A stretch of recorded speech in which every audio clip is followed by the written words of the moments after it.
Hei, tänään päätyitte katsomaan Kissa-showta. Elikkä nyt on joulukuu. Täyttyy toive uusi.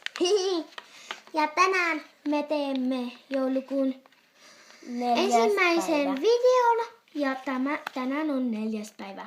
Minun hattuni lähti, mutta laitan sen takaisin tuohon. Ja minä tulen lähemmäs puhumaan.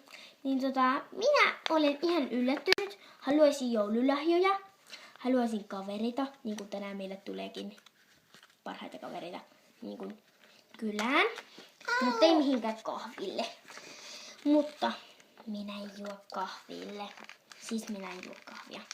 Mutta, eli tänään on minun ihana päivä. Saan olla kavereiden kanssa. Tänään te voitte katsomaan, miten teemme joulukoristeita.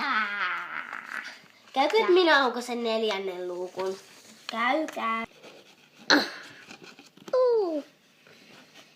Ihanaa. Poro!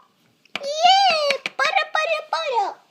Porot ovat joulupukin tärkeitä apulaisia, niin olkaa valppaana.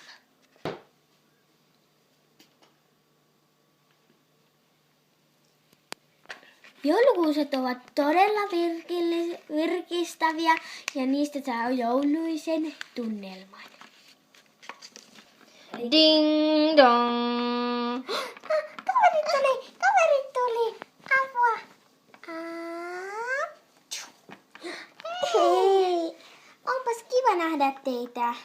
Moi Kamu! Moi! Mitä kuuluu? Oliko kiva Lapissa? No oli siellä kiva, mutta Oliko kuitenkin. sullakin kiva Lapissa? No oli, mutta se oli tyhmä, kun kaikki lappilaiset huusi.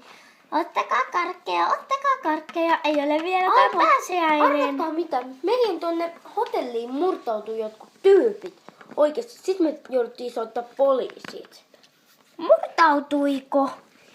Kaverukset menivät nukkumaan.